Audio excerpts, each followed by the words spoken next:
Afternoon, DEC members. It is August 31st. Can you believe it? And there's really only one question. Are you ready for some football? If the answer is yes, you have come to the right place because this is the DEC's 24th annual Detroit Lions kickoff event. I'm Steve Gregorian, CEO of the Detroit Economic Club, and it's a pleasure to have you with us today. I do want to take a brief moment to thank the 125 terrific DEC sponsors for their support of our mission, and you saw those companies while you were logging in. For today's meeting, if you haven't already done so, we'll ask you to mute your audio and video, please. And then after we say goodbye to our guests at 2:45, we do invite you to stick around for 15 minutes and participate in structured networking with other DEC members, and that will conclude at 3 o'clock. It's really a terrific way to meet some DEC members. So let's get on with today's program. Our guests today are certainly no strangers to Lions fan, and we're so appreciative. All three took time during their preparation for the September 13th opener versus the Chicago Bears. Let me start with Team President Rod Wood, President and CEO. So good to see you, Rod, and thanks so much for being with us.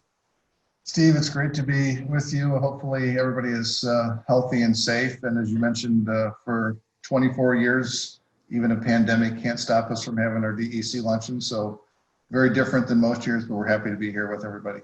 I love it. Thank you. And Bob Quinn is Executive VP of Football Operations and General Manager. It's great to see you, Bob, and thanks so much for your time during this busy period of preps.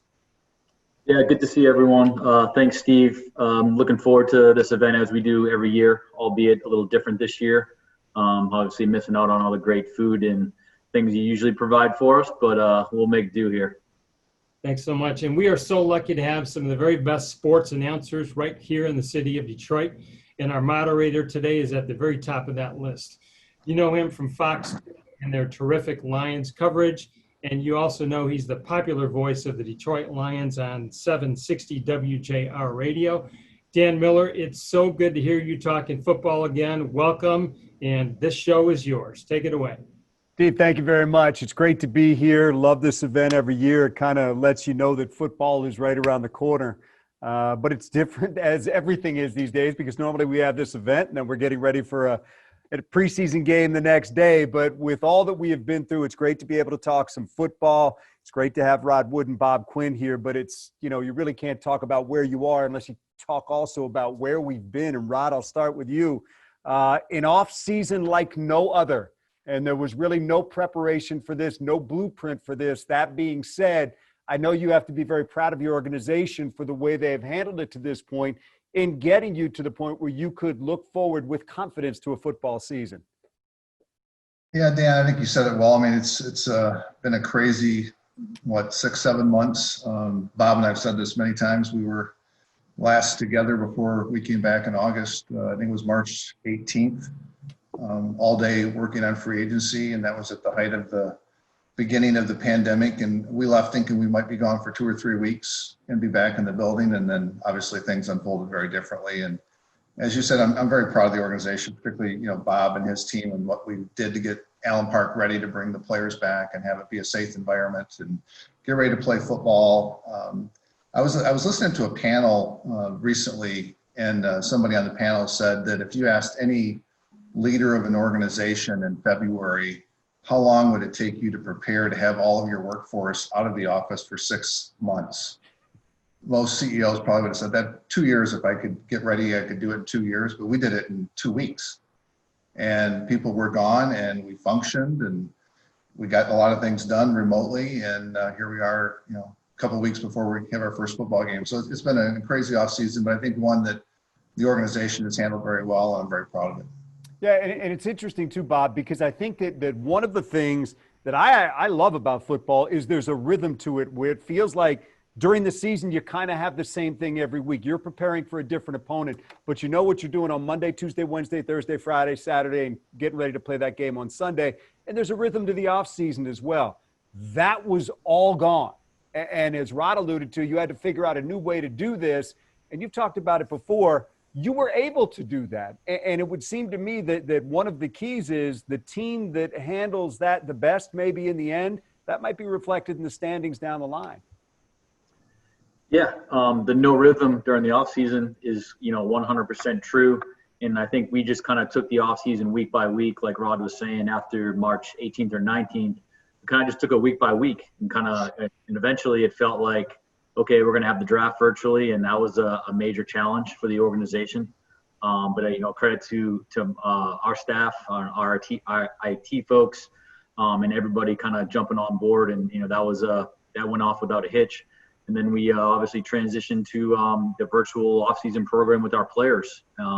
So it was very different. I'm, like Rod, very, very proud of our organization for how they've handled everything, from the facility, being ready for the players, which, the Ford family made significant, resources available to us to make sure the necessary adjustments were made to the locker room, the meeting rooms. Really every room in the building probably had something done to it. And we couldn't have done that without the Ford family support. And really feel fortunate that once we did get the players back for training camp, they felt very comfortable. The leaders of the team, everybody at some point in time has grabbed me or Rod and thanked us. But really it's, we made the decisions, we implemented it, but I think our staff behind the scenes did a really, really awesome job. Rod, so much of what you're doing it comes outside of the NFL when it comes to the regulations. And I know that you have been working very closely with Governor Whitmer's office. And I'm sure that's something that happened even before COVID-19, but probably never thought that you would be so entwined with government regulations and having to define your business model by what the business model of society is these days, being dictated by COVID-19. Yeah, just like everything else, it's unexpected and different, unusual. A lot of conversations with the governor's office, particularly her advisors on health and safety, and a lot of conversations with the league officials, the mayor's office, et cetera, trying to prepare for what we hope can be fans at games this fall. We'll probably talk about that a little bit more in detail, but also making sure that we're making sure everybody is safe. Not only the players, the coaches, the staff, but eventually, hopefully, our fans. And as you said before, there's no playbook for this. So everybody's kind of in it together and trying to do the right thing, focusing on health and safety first. But we forge forward. That's all you can do. And I would have never thought that whenever it was in March, that in May, I'd be on a call with, the commissioner and the governor trying to figure out how we can have training camp. Even at that point, we were talking about it. And, now we're into how we can have fans. So I think we have a good partnership with the local officials and the state officials, and hopefully we can continue to work together and have a safe environment at Ford Field for fans later this fall. And to be clear, just to expound upon that a little bit, she's in your corner. She wants this thing to go well, but all of her decisions have to be guided by science in the end. And I think, that's, important for her. It's important for, anybody in the government role. And I think anybody who's leading an organization. We shifted, as Bob said, and we talked about earlier, towards making this building very different and very safe. We'll probably talk about, testing later on too, and the amount of testing that we've done and the follow-up from that. It's, I have basically 3 goals for the year, very different than most years. One is to have everybody health and safe first. Play football, and then try and get through this year, on the business side, so that we're on the other side of this, hopefully in 2021, where it's a more normal year and you kind of can return to running your business the way you're accustomed to. But this year is the year of doing things right, keeping people healthy and safe, and playing football to the best of our ability, and getting back to maybe more normal next year. But this year is incredibly challenging and difficult, but we're doing a good job, I think. Bob, once you got the players back in the building, how difficult was it to get them to the point where they felt normal? Coming off the offseason they were coming off of, slow ramp-up period, testing being involved every day. The important thing is that you do get them to the point where they realize that opener against Chicago looms, and that's coming up. But how long before this became normal, and what were some of the things that you felt like you had to do to get them to that point? Yeah, it probably took a week or so for everyone to really understand the differences in the building and how we're going to do things. I'll give a lot of credit to Coach Patricia and his staff of kind of how they managed the ramp up period, because we obviously some of the members of the media are on this call, and they understand that we stayed with the 90-man roster, which really meant that we had to split the squad. We couldn't have 90 players in our building at once. So we did that for the first, I don't think it was about 10 days or so. And that was very challenging from a logistical standpoint to rotate it through really 90 players.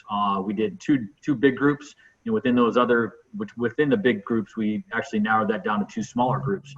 So it was a very, logistically challenging time for our support staff, to, feed all these guys, to get enough workouts on the field, and to really help us with our evaluation, because, heading into the training camp period, we felt really good about our 90-man roster. We had a smaller rookie class than we normally do in terms of rookie free agents and draft picks.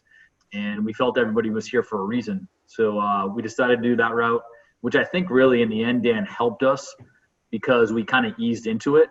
It wasn't like we were throwing 90 players into a building that has been completely revamped at once. It was a slow, methodical process over the first 10 days within the groups. And then finally, when we cut, unfortunately, we had to cut 10 players, and we brought the roster to 80. And then, the following days, we did bring everyone in as a group together. So I'd say about a week to answer your question shortly, but I think the ramp up and the adjustment of the numbers of players in the building at once really helped us succeed to date, with everyone feeling comfortable. But even with that, with all of the planning that you did and getting everybody in position, you got to stay fluid, because we saw the issue with Matthews' false positive. We saw the issue with the lab over the weekend, a couple of weeks ago or last week. Everybody's going through this. Nothing is perfect. There's going to be changes along the way. And probably very rarely you're going to get to a point where you say, we got this handled, we're done over here, because something new, it seems, is coming down the road. Yeah, I couldn't put it any better, Dan. It's, I would say that the league and the NFLPA have done a great job. Like, this is very challenging. Everybody understands that. And I think, the one thing they're very aware of is the science is changing. There's things that come up in the testing that's not perfect. They never told us the testing was going to be perfect. We wish it would be.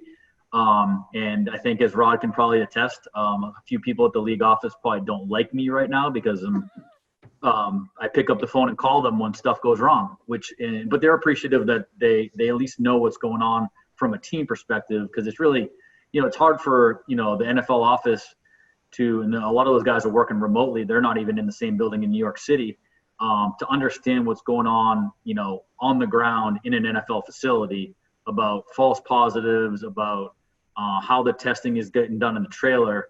They just get a sheet of data at the end of the day about who tests positive and who doesn't.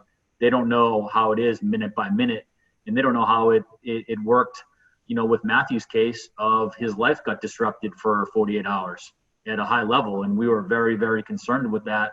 And what I'll always do in my job, I will always protect our players 100%. I will protect our players in every way I can. And I think we did that with Matthew. And I think, there'll be some adjustments with the protocols. There already has been. It feels like we get a memo on one thing, and then 2 weeks later we get what they call an FAQ, and they kind of clarify a lot of things, which has been helpful. Are you still working through some of those very important protocols that might affect the regular season? I know you've gotten the question about a Saturday night potentially false positive a lot during the regular season. I think that's one thing fans have said is, in whatever given town, what if Matthew Stafford can't play? What if Tom Brady gets a false positive on Saturday night? Are those things you think that are still being worked through right now by the league? Yes, they are. They've made some adjustments to, before you're really positive, you have to get really a confirmed positive, which, they're still working through the logistics of actually how the regular season is going to work. I mean, we're like within a week. So I think we're hopefully going to get some clarity here. I know they've been doing a lot of work on that, but we do not have anything firm on how that's going to work in the regular season. But I would say the daily testing, as Rod and myself, we can attest to it, it's worked. It's really quick. It's efficient. I basically leave my office, I walk to the trailer that's at the bottom of the stairs, I get swabbed, and I'm back within 2 minutes max. So it's a very efficient process.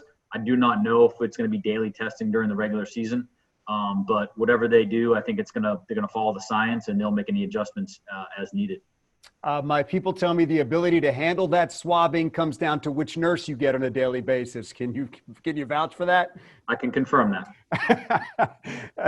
Rod, let me get to the question that I know a lot of fans have, and that is about fans in the building. You have already said for the first 2 games there will not be fans. Where do we stand on that going forward? Well, that's where we're at right now. I think there's a lot of time, thankfully, for us between now and our 3rd game of the season. The way the schedule worked out, it's November 1st against the Colts. We have an early bye, and we have several road games, so we do have some time, hopefully, to see how things continue to progress with the virus. There are, as far as I know, 5 teams that will be hosting fans the first week of the season. Obviously, we hope that goes well in those stadiums, and we can learn and watch what happens there, and continue to work with the governor's office and her advisors to get them comfortable that we can host fans in a way that's safe, which I'm very comfortable and confident that we can. And I do think at the end of the day, if we do it well, and I think you'll see that with those games that are going to have fans early on, it could be a great example to the whole country as to how you're supposed to behave in this virus. People will be wearing masks. They will be 6 feet apart. There will be a lot of safety measures in the stadium, temperatures being taken, questionnaires being filled out, plexiglass between concession stands and the fans. And I think a lot of the things that are being preached about what you can do to prevent the spread, you'll be able to see live on TV. And I think that we can continue to be a good example for everybody if we're allowed to have fans do it in a safe way. So I'm very hopeful that weeks, I think 8 for us and on through the rest of the season, we can have fans. As it turns out right now, I don't think that we're going to see fans in any stadium that we play in until the earliest when we play Jacksonville, because Green Bay and Arizona have also announced no fans for the first couple games, and then our next home game is against the Saints. So at least the first 4 weeks, we'll be playing in front of empty stadiums, which is going to be also very different and odd. Bob and I have talked about it quite a bit in terms of the environment and how that will feel different for everybody, including the players and the coaches. But it's designed to keep everybody safe, and hopefully the season gets off to a good start and we can have fans later on. And let's get to football, Bob, and just what's jumped out at you in watching this team now as you've ramped things up to the point now where you are into camp and 2 weeks away from the regular season. Are there any overriding thoughts that have jumped out at you now that you got these guys back on the field concerning this group of players? Yeah, it's been highly competitive in training camp. I'd say at all positions. I think, a lot of the off-season additions we added, as we spoke about in the past, were kind of brought here for a specific reason. A lot of guys on the defensive side that we're familiar with from a defensive scheme standpoint. So that's been a really good transition. Really, when you look at the defense, we added one guy at each layer of the defense that has some experience in our system, and they're established players in the NFL, from Deron Harmon in secondary to Jamie Collins at the linebacker level, and then obviously Danny Shelton along the defensive line. So that was something by design, just because, as we kind of got into early March and with the virus going on, we wanted to prepare for possibly not having an off-season program, which we kind of predicted and we knew was probably going to happen. So some of those things made some of the free agent decisions a little bit easier to get guys that we knew were good players, number one, obviously, and number two, if they missed the off-season program or it was virtual, we wouldn't miss a step. What's difficult now, obviously, is the rookies. They're coming off college, they're coming off the draft, they're coming off the combine, and missing the OTAs and and all the learning that goes on in that period for the rookies is a little bit different. So they have more catch up to do.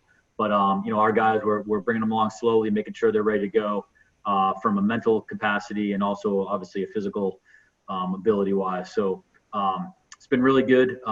Training camp is different. A lot of you guys on the call, might come out to practice because it's open to fans, and it's a little bit different being there, and it's very, very quiet. There's not as much hustle and bustle going around practice. It's different. We don't have our families around, which is a great thing. During most training camps, you get to spend some time with your family after practice. So it's been more of a business-like very strict schedule type of camp, which I think everybody has appreciated. Corey Unlin talked yesterday about the learning curve that Jeff Okuda's going through, and that is one that all rookie corners go through. Your second-round draft pick, DeAndre Swift, has been a little bit nicked up and has missed some time. Jonah Jackson is a guy, though, that it seems like the coaching staff has really kind of put a lot on him early in camp and had him get quite a bit of runs with the ones. I'm not going to hand him anything starting because coach tells us not to do that. But I would imagine it's got to be gratifying when you see a young player come in like that and adapt very quickly to what coaches have asked him to adapt to. Yeah, Jonah, I would say, had a head start over everybody because we coached the Senior Bowl this year, and Jonah was on our team at the Senior Bowl. So we had, 7 basically full days with him. So out of all the rookies, him and Jalen Elliott are 2 guys that we had at the Senior Bowl that really, had a week in our defense or offense and could really hit the ground running in terms of, the terminology, the scheme, and all that stuff. So, but yeah, I think Jonah has done a good job. He's competing in there with the other guys along the interior. I would say all the rookies have obviously shown their athletic ability at times during the training camp period. But a lot of these guys have really only had, if they've missed a day or 2 with injury, they've had less than 10 NFL practices. Right. We usually do, between 12 and 15 during the OTAs. So really, we're not even finishing up an OTA session with some of these guys, which is, it's challenging. So we just got to make a good balance of what they can handle, how fast they can get on the field, and what they can do once they're out there. But it's every team's in the same boat. Every team's using the same amount of days and the same amount of practices. So we'll be out there, and those guys will be ready to go. Just to go big picture with that position group for just a second, is offensive line maybe one of the groups that misses preseason games the most, in particular when you're working a couple of new guys in there? Is that a group that can really benefit by getting some game action, a couple of series together before they hit the regular season? Yeah, I personally think you could say that for any position, Dan. I really do. You can talk about the O-line just because they're lining up very close to each other, and we always talk about, getting the 5 in there. They're going to work together with the 1s.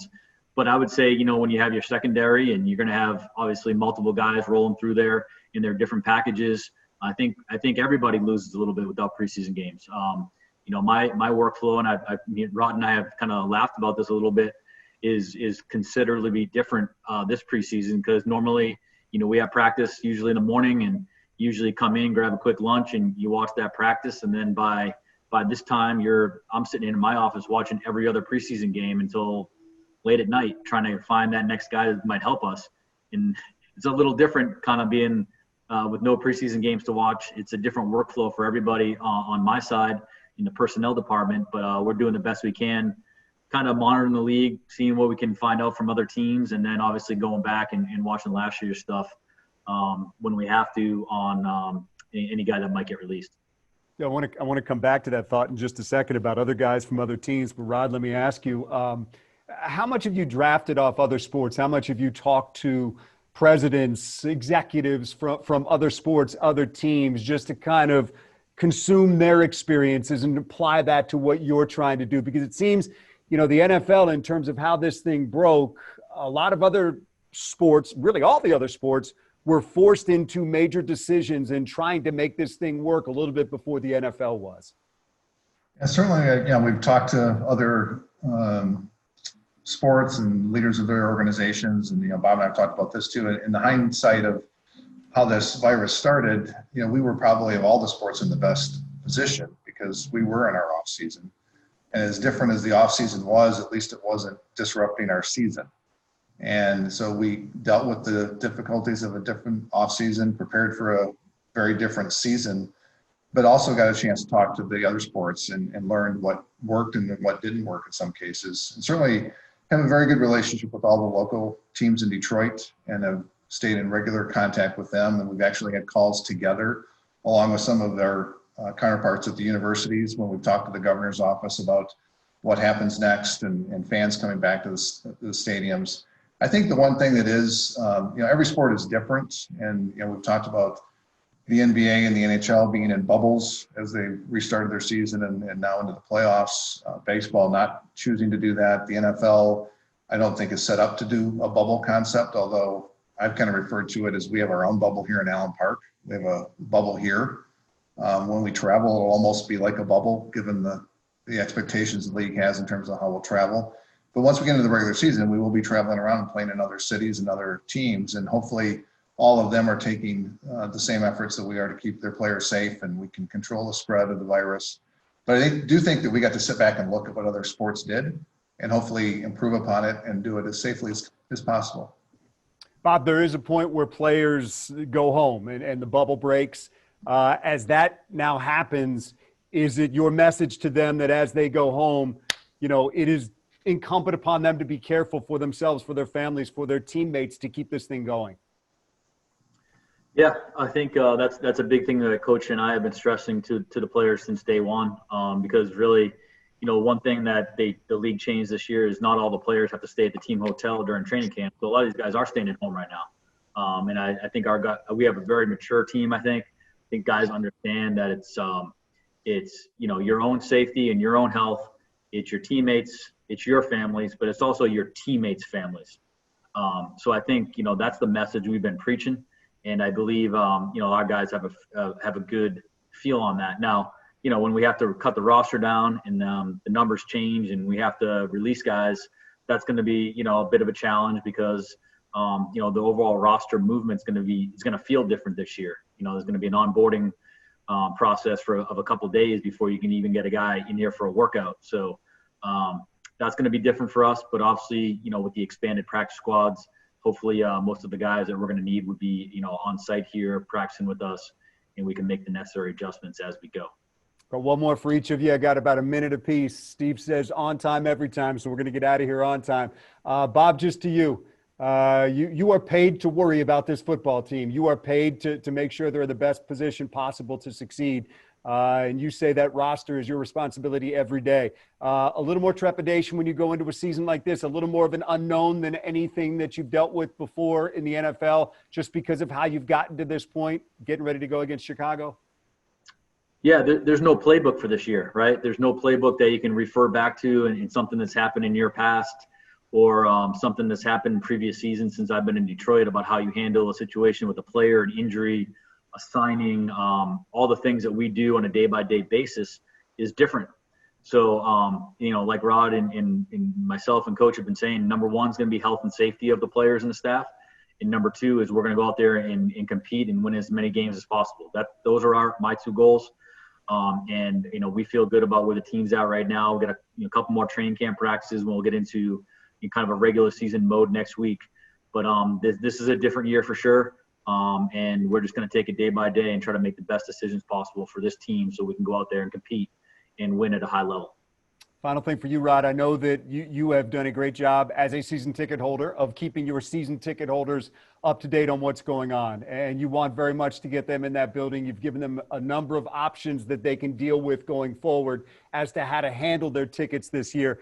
Just your message to them as we move forward in this season. Well, first of all, I appreciate their continued support, and we're going to continue to communicate with you as we have. As developments become final and we can decide when we can have fans back, the first ones they're going to know are season ticket members. The first several games without fans, watch us on TV and continue to support the team, and look forward to seeing you back in the building as soon as it's safe and we're allowed to do that. Every year is different, but this year is the most different by far. And I think everybody's started to become accustomed to this, doing this meeting via Zoom versus in person with the nice lunch, as Bob said at the very beginning. And I think our fans are understanding that and patient. And I'm excited for the team to start playing real games and for our fans to enjoy it. And hopefully we'll have them in the stadium as soon as possible. Well, to everybody out there, we owe you a double lunch next year, and we certainly look forward to getting some sense of normalcy back. But for today, Rod Wood, Bob Quinn, thank you both very much for your time and for talking with us here. And Steve, we will throw it back to you, my friend. Thank you so much, Dan. Man, I am so pumped for September 13th, and I love your notion of a double lunch for everybody next year. So a huge thank you to Rod Wood, Bob Quinn, Dan Miller. I do look forward to seeing you in person, hopefully 1 year from now for our 25th annual kickoff event. So good luck to you guys this season, and we'll see you all later. Thanks, guys. Appreciate it. See you guys. See you guys. Yep, thanks.